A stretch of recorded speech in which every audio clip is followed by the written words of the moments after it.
출애굽기 20장 12절부터 26절까지입니다. 20장 12절에서 26절까지 읽겠습니다. 내 부모를 공경하라. 그리하면 네 하나님 여호와가 내게 준 땅에서 내 생명이 기르리라. 살인하지 말라. 간음하지 말라. 도둑질하지 말라. 내 이웃에 대하여 거짓 증거하지 말라. 내 이웃의 집을 탐내지 말라.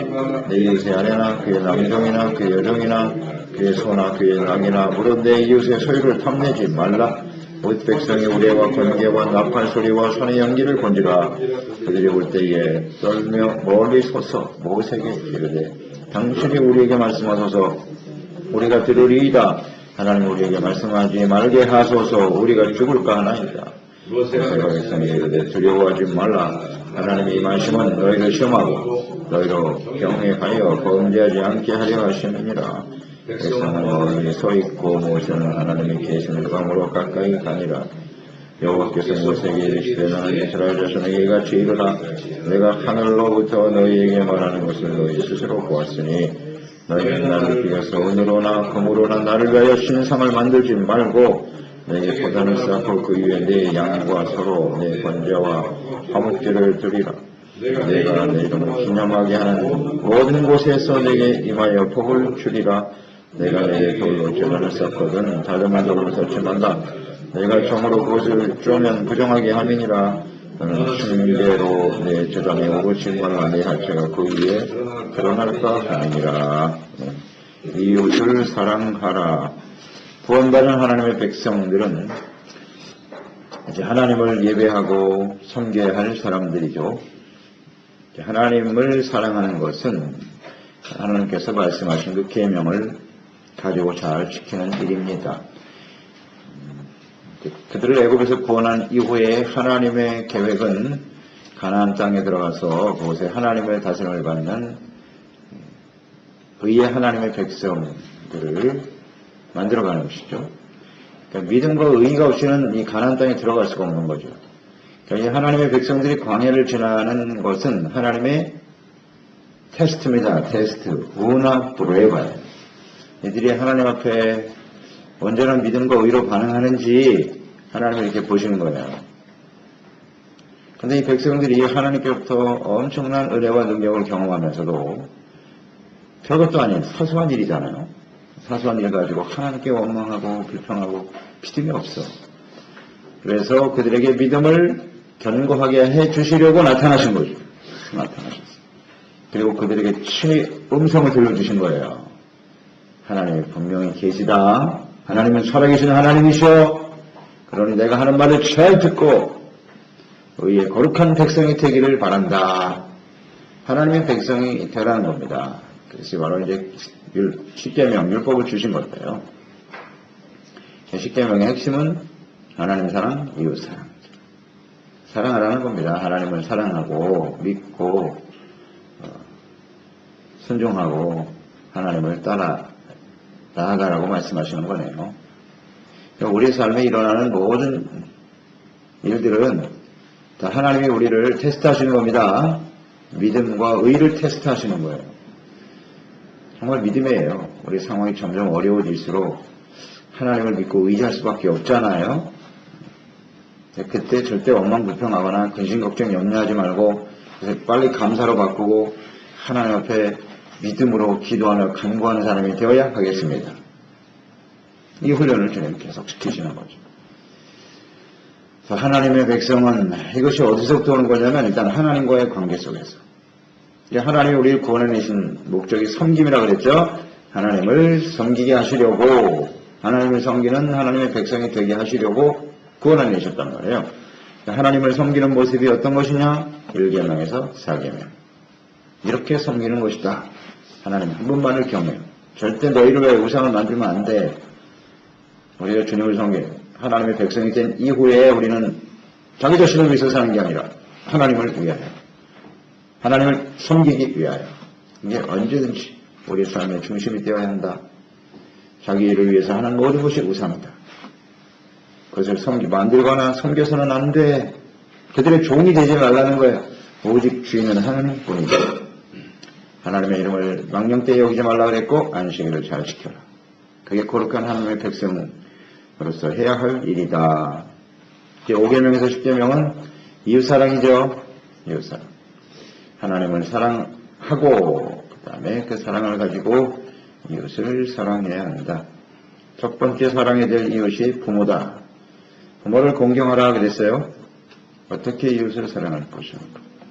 부모를 공경하라. 이 공경하라라고 하는 이 히브리어 카베드라는 말이 무겁다는 뜻이라 그랬잖아요. 무게를 인정하라 그런 의미인데요. 여기서 나오는 이 카베드라고 하는 단어를 잠언서에도 보니까 발견이 되네요. 잠언서 3장 9절에 보면 내 재물과 내 소산물의 처음 익은 열매로 여호와를 공경하라. 이 공경하라가 카베드네요. 그러니까 이 부모를 공경하는 것은 그만큼 이제 부모를 좀 경외하고 높이고 귀하게 여기라는 거잖아요. 무게를 느끼라 하는 말이 그런 뜻이라고 했잖아요. 그러니까 이 공경하다라고 하는 단어가 부모에게도 쓰여지고 여호와 하나님을 공경하는 데도 같이 쓰여졌네요. 그러니까 우리가 부모를 섬기되 어떤 마음으로? 하나님을 섬기는 마음으로 그렇게 부모를 공경하라는 것입니다. 그러니까 부모에 대한 태도가 곧 하나님께 대한 태도라는 거예요. 이거와 같아요. 부모에 대한 태도가 하나님께 대한 태도예요. 그러니까 부모에게 불효하는 사람이 하나님을 경외하고 잘 섬길 수 있느냐? 그렇지 않아요. 부모를 소중하게 여기는 사람은 하나님도 바르게 섬길 수 있겠죠. 주님의 그것을 같은 선상에서 놓고 보시는 거예요. 그게 바로 공경하라고 하는 의미네요. 그런 자세로 부모님을 참 소중하게 여기고 잘 섬기면 내게 준 땅에서 생명이 길리라 그랬어요. 생명을 말씀하셨네요. 그러니까 부모가 우리에게 준 가장 소중한 선물이 뭐예요? 생명을 주셨잖아요. 부모가 나에게 생명을 주고 이 땅에 태어나게 한 것. 이게 참 소중하거든요. 물론 생명의 근원은 하나님께 있습니다. 이렇게 생명을 주신 부모님 때문에 감사하고 기뻐하며 살아가면 하나님께서 그 생명을 더 길게 하신답니다. 장수의 복을 허락해 주시더라. 아멘. 하나님의 약속이죠? 그러니까 우리가 장수하며 잘 살면 어떻게 하면 되겠어요? 부모를 잘 공경하면 되는 거예요. 그게 잘 사는 비결이에요. 간단하네요. 하나님 말씀대로 되겠죠. 그러니까 우리가 그동안 부모님에게 어떻게 했나 이게 잘 생각해 보면 알겠죠. 그게 이제 우리의 미래로 결정되는 거예요. 어떻게 섬겼는가. 그래서 이 부모를 섬기는 이 자세, 이것이 곧 하나님을 대하는 우리의 태도니까요. 그러니까 이제 우리 부모님이 없는 세대 아닙니까? 우리는 이제 부모님이 안 계신 세대인데, 그 이전에 우리가 잘 좀 돌이켜보고, 제대로 하지 못했다면, 회개하고 돌이켜서, 이제는 하나님 아버지를 지극정성으로 잘 섬겨야 되겠죠? 그러면 우리 아버지는 또 우리 거듭나게 하신 아버지니까, 그 아버지를 공경하고 잘 사랑하면, 생명의 주인이 하나님이시니까, 장수하게 하시겠죠? 예, 약속의 말씀이에요. 그러니까 자꾸 나를 위해서 섬기지 말고 이게 하나님 제일 싫어하는 거거든요. 자꾸 자기를 위해서 하지 말고 뭔가 대가를 바라고 내가 부모한테 이렇게 했으니까 부모는 나를 어떻게 해주겠지. 계산하지 말고 절대로. 또 부모는 속일지 모르지만 하나님은 절대 속일 수가 없습니다. 자기도 속이는 거잖아요. 아니 순수한 마음으로 섬겨야지. 그걸 자꾸 부모에게 대가를 바라 그래. 좀 말이 안 되는 소리죠. 생명을 주신 것만 해도 얼마나 감사한 것. 참 감사합니다. 소중하게 느끼고 귀하게 여기고. 근데 자꾸 부모를 오신 여기고 부모가 나한테 해준 게 뭔데 이게 정말 심각한 문제. 그래서 우리 자녀들도 마찬가지예요. 이제 우리가 부모가 자녀 입장이니까 우리 자녀들이 나중에 이 구체적인 설명이 나옵니다만 여기는 땅에서 잘 되고 그랬어요. 형통까지 포함해서 땅에서 잘 되고 장수한다 그랬으니까 우리 자녀들이 잘 되고 건강하게 살게 하기 위해서는 어떻게 해야 돼요? 그들이 부모를 잘 공경하게 만들어야 되는 거예요. 가르쳐야 돼요. 잘 사는 비결을 가르쳐 줄까? 성경에 이렇게 돼 있어. 잘 공경하고 섬겨야 된다. 가르쳐야죠. 근데 그런 자녀들은 잘 되겠죠? 그건 잘 될 겁니다. 틀림없어요. 말씀대로 되겠죠. 공경하도록 가르쳐야 돼요. 그러려면 내가 먼저 하나님 앞에 본을 보여야 되는 거죠. 하나님을 잘 공경하고 순종하면 자녀들도 그렇게 따라오겠지요.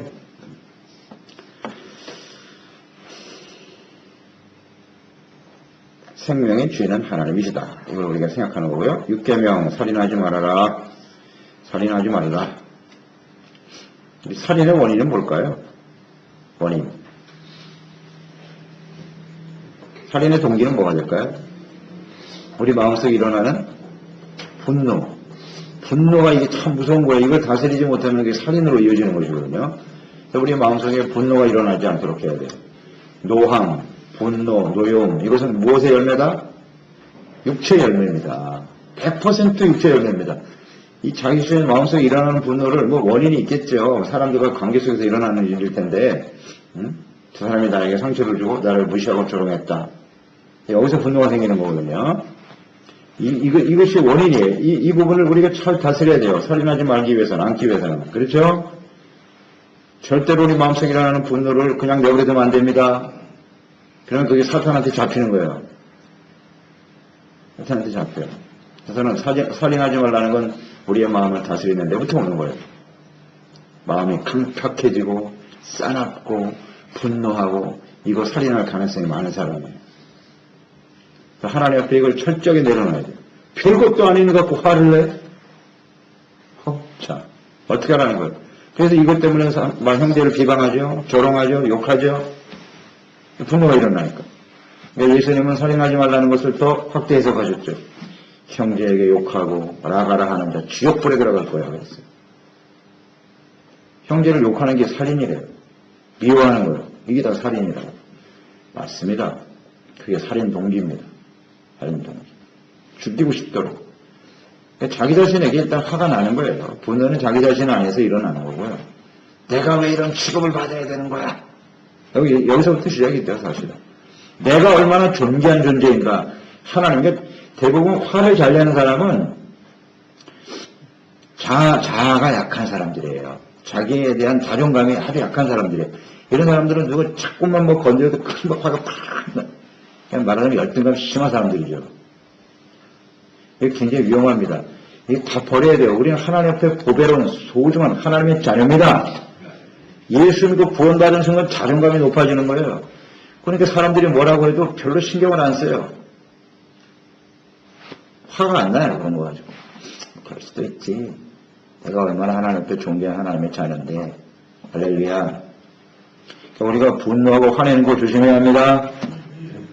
그래야 살인을 피할 수가 있어요. 그 다음 7계명 간음하지 말아라. 간음, 이거 역시 육체 종욕이죠. 우리 육체, 땅의 지체에 가장 대표적인 것이 음란, 부정이라고 그랬잖아요. 이 종욕, 이거 참 이겨내기가 쉽지 않습니다. 끊임없이 역사하고 있죠. 그 음욕을 품고 바라보는 것도 이미 마음에 간음하는 거라 그랬으니까 보는 것도 조심하고 마음과 생각에서부터 지워버려요. 간음. 뭐 육체 정욕이니까요. 하나님이 주신 은총을 자신의 정욕의 도구로 삼는 일을 조심해라. 8계명 도둑질하지 말아라. 도둑질은 타인의 재산이나 정당한 대가를 가로채는 일이죠. 정당하게 줘야 할 것을 안 주는 것도 도둑질이고요. 도둑질의 핵심은 뭐냐? 바로 이런 거죠. 재물을 주인으로 섬기는 사람이죠. 그게 바로 도둑질의 아마 핵심일 거예요. 동기가 되는 거예요. 재물은 주인이 하나님이십니다. 내가 주인이 아니라 하나님이 주인이십니다. 그러니까 우리가 청지기로서 그 사역을 잘 감당해야 되죠. 재물의 주인은 누구라고요? 주인이 하나님이시죠. 근데 하나님이 주인인데 내가 주인으로 살려고 하고 내 마음대로 쓰는 거, 그게 도적이에요. 배임이잖아요, 배임. 세상에서 이걸 배임죄라고 하죠. 자기 마음대로 돈을 쓰는 거예요. 하나님의 것을. 공금을 자기 마음대로 쓰는 거, 이게 배임죄라고 해요. 그래서 이런 걸 조심해야 될 것 같아요, 우리가. 나의 주인은 하나님이시다. 그러니 하나님의 뜻대로 사용해야지 내 멋대로 쓰는 거예요. 이것도 도적질. 결국 청지기의 사고방식을 벗어버리는 순간 우리는 도적질할 수밖에 없어요. 나는 청지기다. 재물의 주인은 하나님이시다. 이것을 날마다 인정하는 사람들이 되어야 하겠습니다. 그 중심에 이제 정욕이 있는 거죠. 정욕. 남의 것도 내 것이고, 내 것도 내 것이고. 참 심각한 문제입니다. 이걸 조심해야 된다. 도둑질 하지 않기 위해서는 어떻게 해야 할까요? 에베소서 4장 28절. 도둑질하는 자는 다시 도둑질하지 말고 돌이켜 가난한 자에게 부재할 수 있도록 자기의 손으로 수고하여 선한 일을 하라. 두 가지 하면 돼요. 부재하면 되겠죠? 가난한 사람에게 나눔이에요. 나눔을 실천하는 것이 도둑질하지 않는 비결이에요. 그리고 또 하나는 자기 손으로 수고해요. 열심히 수고하고 노력해서 얻는 결과에 만족하라. 그러면 돼요. 자기 손으로 수고하라 그랬어요. 그러니까 수고하지 않고 뭔가를 얻으려고 하는 거. 일확천금. 이런 게 다 도둑질에 해당이 되는 거예요. 그러니까 열심히 자기 손으로 수고하고 또 함께 나누는 삶에 힘쓰면 도둑질을 막을 수 있겠죠. 그 다음 포기명은 뭐예요? 이웃에게 거짓 증거하지 말아라. 위증죄를 범하지 말라는 것이죠. 이웃을 해할 목적으로 혹은 거짓말 왜 하는 거예요? 자신의 거짓됨을 속이기, 감추기 위해서 혹은 자신의 이익을 위해서 이런 거예요. 자신의 이익, 자신의 거짓됨을 숨기려고 이웃을 해할 목적으로 위증하는 일, 이걸 하지 말아라. 하지 말아라.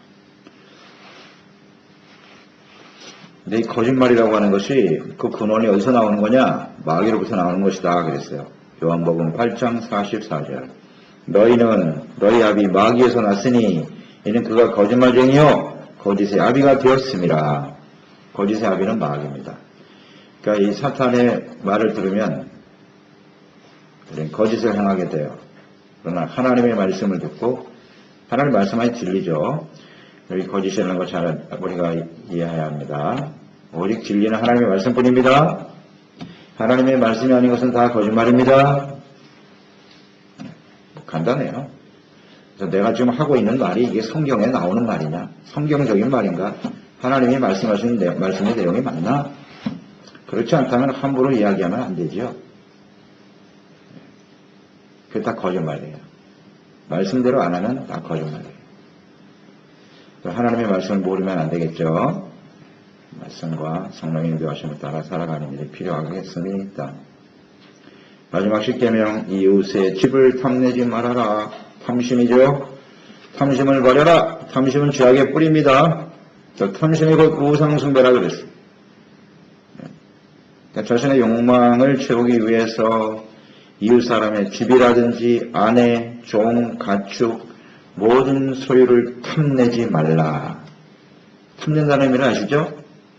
내 것이 아닌 거 자꾸 바라보는 거 이게. 바라보는 게 탐내는 거거든요. 내 것으로 만들어야지. 자꾸 남들하고 비교하는 거예요. 보는 것도 비교하는 거거든요. 남의 떡이 더 커 보이는 거예요. 자꾸. 그게 다 탐심이에요. 그러니까 이 탐심은 어디서부터 오는 것이냐?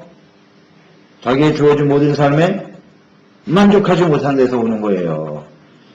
만족하지 못하는. 그래서 탐심이 생기는 거예요. 남의 집 아내가 더 예쁘다. 그럼 예쁘면 너 어떻게 하자는 거예요. 나의 주어진 아내가 소중하고 그것이 한 사랑스럽고 귀하게 여겨야지. 그러니까 만족이 없어요. 내가 가진 집 만족하지 못해. 자꾸 그러니까 남들과 비교하는 거야. 이게 아주 나쁜 습관이에요. 이게 다 육체의 탐심, 욕심, 무상숭배에서 오는 겁니다. 비교하지 맙시다. 만족하며 삽시다. 그게 되짓지 않는 비결이에요. 지족하는 비결을 배워야 되는 거예요. 뭘 자꾸 비교해. 그냥 주어진 상황에서 감사합니다 하고 살면 되지요. 사람이 다 똑같을 수 있나? 다르게 만드는 것이 또 하나님의 은혜고. 있는 사람이 있는가 하면 좀 뭐 부족한 사람도 있는 것이고 그런 거지. 탐심 이걸 버려야 돼요. 그것이 죄악의 뿌리가 근원이 되기 때문입니다. 이게 바로 이웃사랑이죠. 그러니까 사랑이 하나님의 사랑이 우리 마음속에 이렇게 심겨지면 이런 사랑의 마음을 가지면 이웃에 대해서 충분히 이렇게 하나님이 하지 말라고 하신 말씀들을 실천할 수 있을 거예요. 사랑만 있으면 되겠죠. 그 주님의 사랑이 있으면 실천할 수 있다 생각합니다. 반드시 해야 되고요. 주님의 명령이니까요. 그렇게 해야겠죠. 5계명에서 10계명인데요. 5계명은 하라고요. 그 다음에 이제 마지막은 하지 말라네요. 하지 말라. 하라는 건 적극적으로 해야 되는 거고요. 하지 말라는 건 하지 말아야죠. 이제 하지 말라고 하신 말씀은 그만큼 우리가 이러한 잘못을 지을 성향이 아주 강하다는 거죠. 그걸 아시는 거죠, 하나님께서요. 그러니까 공경하라는 얘기는 우리가 잘 공경하지 않는다는 얘기고요. 하지 말라라고 하는 것은 우리가 그렇게 자꾸 한단 말이에요. 그런 성향이 우리에게 있다는 거예요. 잘 조심해야 돼요. 우리의 성향을 인정하고 도우시면 구하면 되겠죠. 18절, 19절 하나님의 음성을 직접 들었어요. 그 백성들이 어떻게 반응했죠? 두려워했죠. 그러니까 모세에게 모세야 우리에게 직접 말하지 않게 하소서. 정말 두렵고 떨려서 못 살겠습니다. 우리가 죽을까 하노라. 이 하나님 모세를 통해서 얘기해 주세요. 중보자가 그래서 필요한 거죠. 하나님 앞에서는 죄인들의 당연한 반응일 것입니다. 하나님을 두려워하고 있어요. 두려워하는 만큼 이제 하나님을 경외하고 바르게 섬겨야 되겠죠. 그래서 20절 보세요. 하나님께서 이렇게 신의 산에 친히 임재하시면서 하나님의 음성을 들려주신 이유가 뭐라고요? 하나님의 임하심은 너희를 시험하고 너희로 경외하여 범죄하지 않게 하려 하심이니라. 아멘. 하나님이 두렵고 떨리죠. 죄를 지으면 죽는다는 거. 감히 하나님 앞에 설 수 없다는 사실을 알게 됐죠. 하나님이 시험했다. 뭘 시험하셨을까요? 하나님의 백성들이 하나님을 경외하는지 죄를 짓는지 아니 짓는지를 주님께서 테스트하신다는 거예요. 그러기 위해서 임하셨대요. 다시는 죄를 짓지 마라. 하나님을 지금 너희가 두려워하고 있지. 그 하나님을 절대 잊지 말고 주님의 말씀을 잘 지켜 순종하기를 바랍니다. 순종하는지 순종하지 아니하는지 하나님을 경외하는지 이것을 주님이 보고 계신다. 하나님이 나타나셨다는 건 함께하심이잖아요. 임재하심, 함께하심. 하나님의 함께하심의 의미가 무엇인고 우리를 지켜보고 계시죠. 하나님은 우리를 테스트하십니다. 잊지 말아요. 언제든지. 근데 하나님의 백성들도 역시 하나님께 시험했죠. 하나님을 시험했잖아요. 하나님의 백성들이 하나님을 시험한 내용은 뭐죠? 출애굽기 17장에 보면 르비딤 사건이 있잖아요. 마사, 무리바라고 했는데요. 이스라엘 자손들이 그곳에서 하나님과 다퉜어요. 마실 물이 없다 이거. 하나님 왜 우리를 목말라 죽게 하십니까? 엉망불평했죠. 그때 7절에 보니까 그들이 여호와를 시험하여 이르기를 여호와께서 우리 중에 계신가 아니 계신가? 이게 하나님을 시험하는 거예요. 그래? 너희 하나님이 계신지 안 계신지 모르겠어. 내가 확실하게 보여줄게. 그래서 임하신 거 아니에요. 그러니까 이제 다시는 하나님이 계신가 안 계신가 그러면 안 되겠죠? 이런 게 하나님의 테스트예요. 우리는 이거 다른 말로 하면 의심이죠. 의심하고 원망 불평하는 일은 하나님을 시험하는 일입니다. 그러니까 하나님이 분명히 그 역사를 통해서 보여주셨는데 직접 하나님의 임재하심을 깨닫지 못하니까 이런 행동을 하는 것 같으니 내가 직접 보여주겠다. 그러니 너희는 이제 다시는 하나님을 의심하거나 원망 불평해서는 안 된다. 그런 뜻이에요. 그러니까 우리는 절대 하나님을 의심하면 안 되겠죠. 하나님을 만난 사람은 절대 의심하면 안 돼요. 당연히 그래야 될 것 같습니다만은 그 이후에 하나님의 백성들의 모습을 보니 10번이나 계속해서 하나님을 시험하고 있어요. 아휴, 이거 어떻게 해야 되는 거예요? 이거 보면 참 절망적이에요. 우리 이 하나님의 백성인데요. 하나님의 백성, 불신자도 아니고 하나님의 음성을 직접 들었고 홍해를 건넌 사람들이 이 정도인데 말이죠. 구약성경 보면 절망이란 단어가 떠올라요. 절망에 정말 이게 구제불능이고 우리 인간은요 어쩔 수가 없어요. 이건 정말 하나님의 은혜가 아니면 도저히 생존이 불가능한 사람들. 오늘 우리의 모습이 그렇잖아요? 그러니까 뭐 혼자 뭐 고고한 척 할 필요 없어요. 다 우리는 여기 이스라엘 백성과 같아요. 나는 뭐 그렇잖아요. 누가 누구를 뭐 정죄하고 비판하고 그럴 위치에 있지 않아요, 우리는. 하나님 앞에 다 절망적인 존재들입니다. 그럼에도 불구하고 하나님 우리에게 자비와 공의를 베풀어 주시니까 지금 살아가고 있는 거지. 뭘 내가 대단하다고 다른 사람의 신앙이 어떠니 그런 판단을 해요. 그 자체가 어리석으면 이렇게 하나님을 만난 사람들이 또 하나님을 신앙. 하여튼 우리는 어떤 상황이 벌어져도 절대 의심하지 맙시다. 불평불만하지 말고 원망하지 말고 그냥 하나님 앞에 죽으면 죽으리다 하는 믿음을 가지고 나가보십시다. 죽으면 천국이고 하나님께 붙들린 인생인데 뭐 하나님의 영광을 나타내셔야지. 그냥 믿음을 가지고 살아가 봅시다. 감사와 찬양으로 바꾸면 될 것 같아요. 하여튼 경외하고 범죄치 않게 하시기 위해서 나타나셨다고 했어요. 범죄하면 안 되니까 자꾸 범죄하면 하나님께서 어떻게 하셔야 돼요? 아니, 자꾸 우리로 판단하셔야 되잖아요. 그러니까 하나님 그게 싫다고요, 정말. 하나님 그걸 너무 싫어하세요. 죄를 지니까 공의 하나님이 그 죄에 대해서 가만히 계실 수가 있나? 근데 자꾸 징계하셔야 되고 심판하셔야 되고 이게 싫어. 근데 직접 나타나신 거예요. 제가 그러시면 앞으로 알았지? 하나님의 마음 아시겠어요? 너희 죄를 지니까 두렵잖아. 지금 하나님 앞에서 죽을 수밖에 없지. 그러니까 앞으로 그러지 마.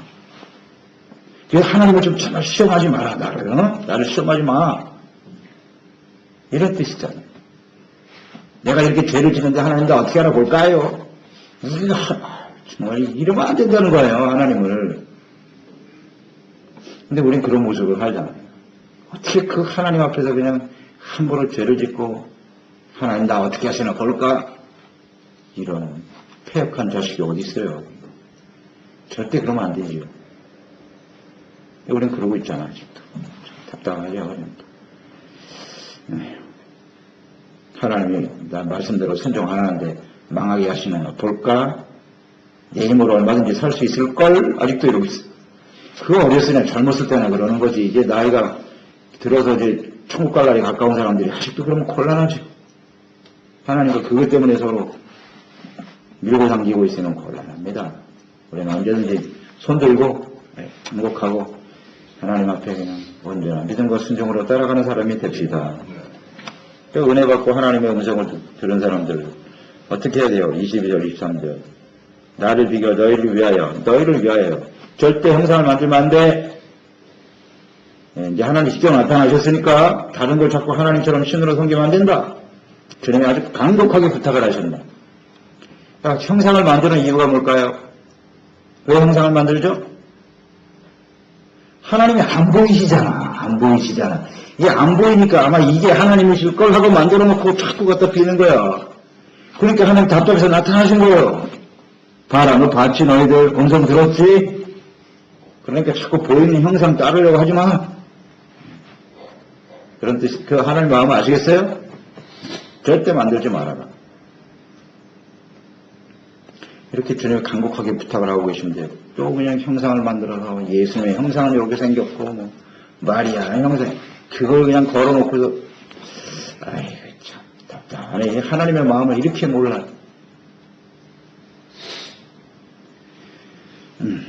하지 말라잖아요. 하나님께서요.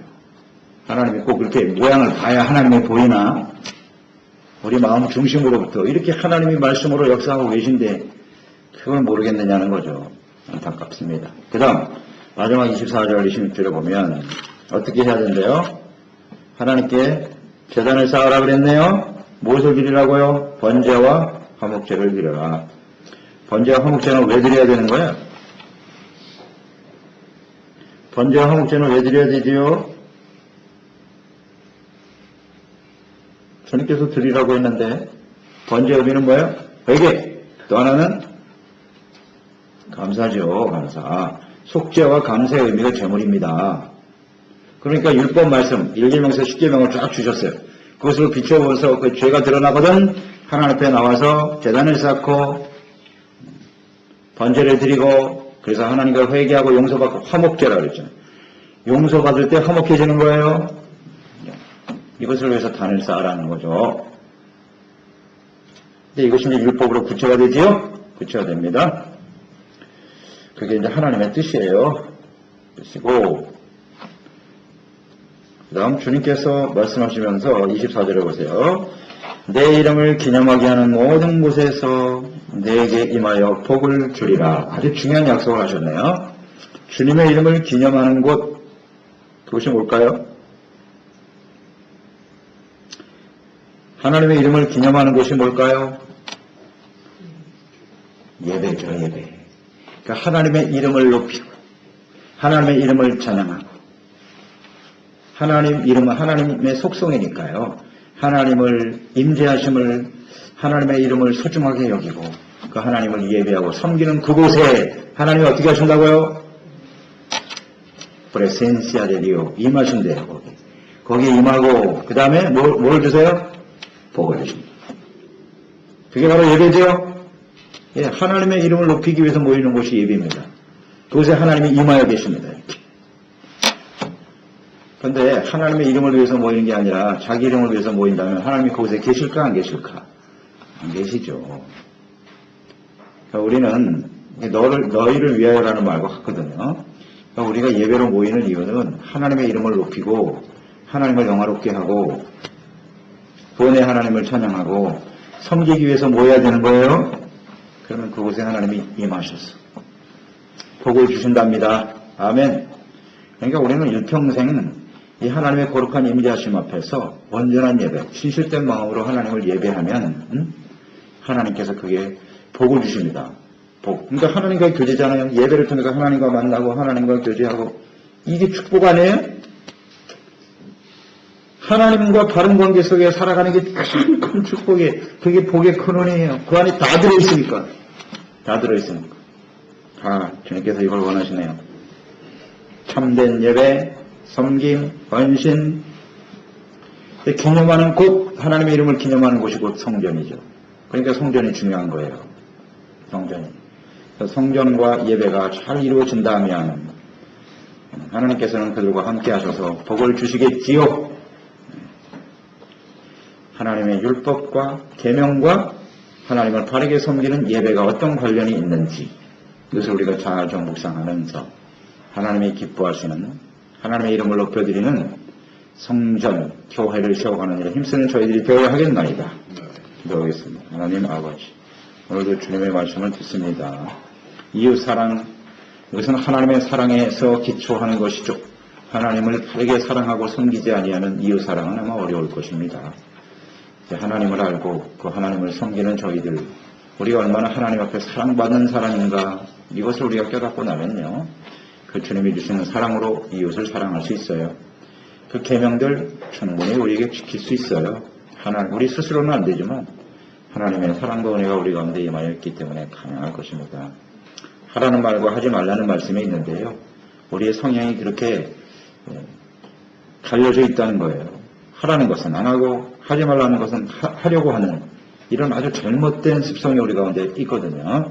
이것을 늘 말씀으로 우리 자신을 잘 다스려서 하나님 앞에 언제나 거룩한 죄 백성으로 세워져 가게 도와주시고 우리의 죄를 날마다 깨닫고 하나님의 거룩한 성전에 나와서 예수 그리스도의 십자가의 그 태속의 은혜를 바라보면서 죄사함 받고 은혜 받고 감사하는 마음으로 두렵고 떨리는 마음으로 주님을 섬기고 우리의 구원을 아름답게 이루어가는 저희들이 되게 하시옵소서. 예수님의 이름으로 기도드려옵나이다.